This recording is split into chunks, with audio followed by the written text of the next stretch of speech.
you have a very technical setup, and I don't want to get overly, technical here, but kind of give a thumbnail of how you're recording your audio for video.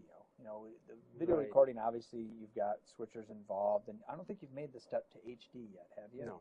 Yep, so you've still got that potentially ahead of you here, but audio-wise, I know you've made huge leaps and bounds in the last, 2 years of Right. what's going on for your video recording. So, without diving in Yeah. way too deep, just give us a little overview of how you're making that happen and what you're doing.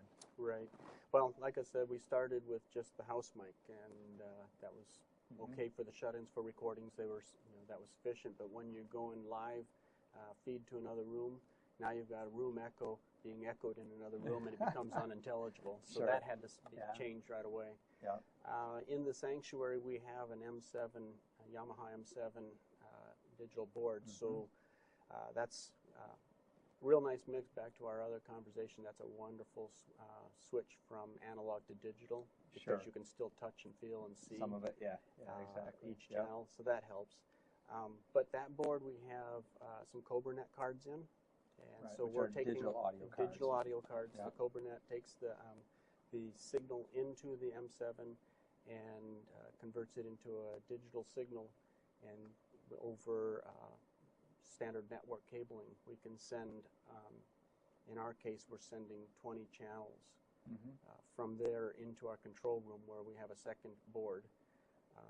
It would be nice to have a second digital board that we could just take the CobraNet right directly back in.